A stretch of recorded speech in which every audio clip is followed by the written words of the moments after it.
I walked into my parents' anniversary party. Mom hissed, "What the hell are you doing here?" Dad to security, "Get him out. Now." Sister on mic, "This is my brother, the one we don't talk about." Older brother shoving, "Get out before I beat your ass." Younger brother on phone, 911, a junkie crashed our event. Mom to guests, "This mentally unstable man has been harassing us for years."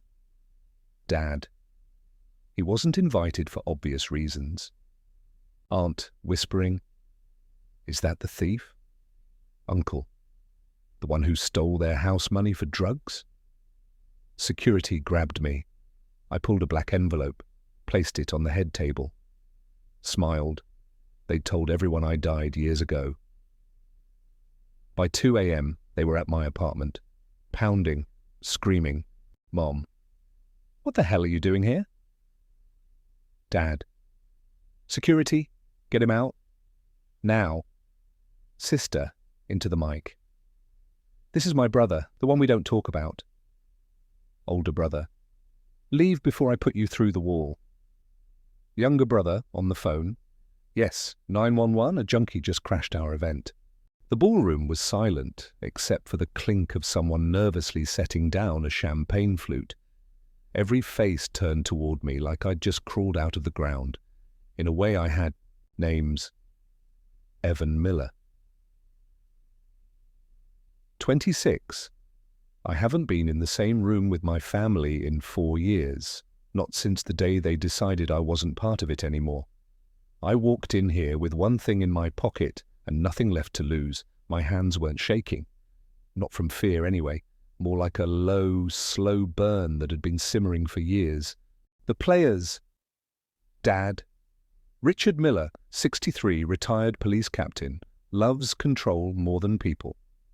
Mom. Patricia Miller, 59, charm in public, cruelty in private. Lauren, 31, my older sister, lawyer, plays the golden child role like it's a profession. Ben Twatey, 29, my younger brother, real estate agent, wears his Rolex like it's a birthright. Every one of them had taken something from me, one way or another. And tonight, I wasn't here to take it back. I was here to bury the lie. Dad, "Oh, you think you can just walk into my house?" Me, "It's a hotel ballroom, Dad." Mom, "You've embarrassed yourself enough for one lifetime." Me, "I'm not the one lying about who's alive and who's dead." The guests started whispering. Lauren's grip on the microphone tightened. I saw Ben's jaw clench. They'd been preparing for this moment, but not like I had.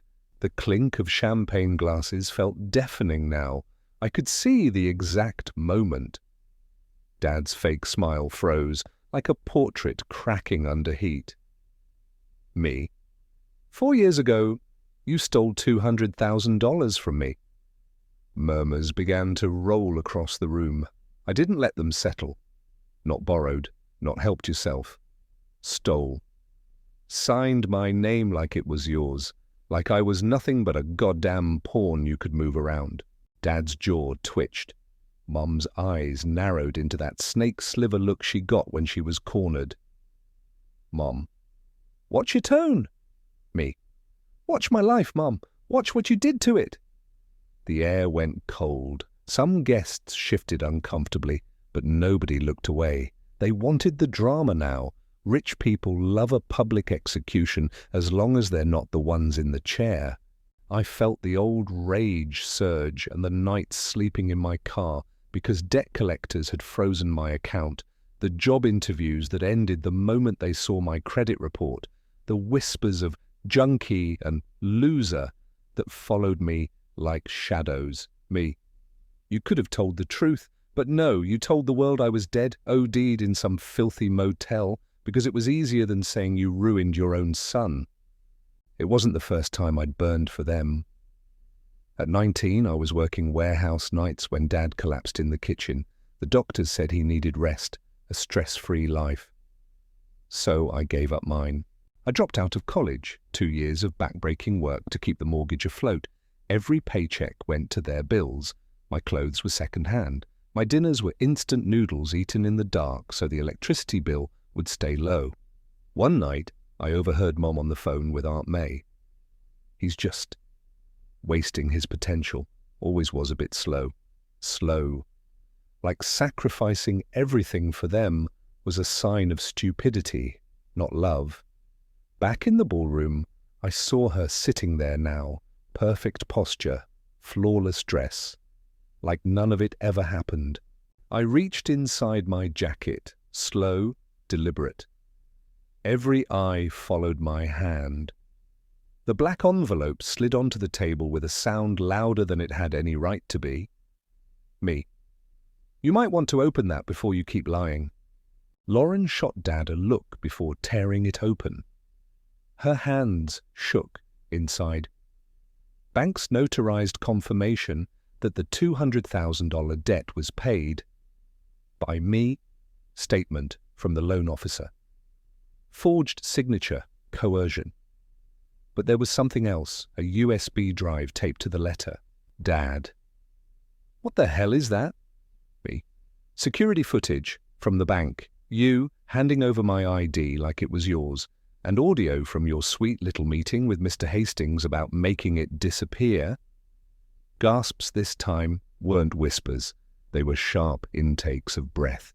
Ben looked like someone had poured bleach down his throat.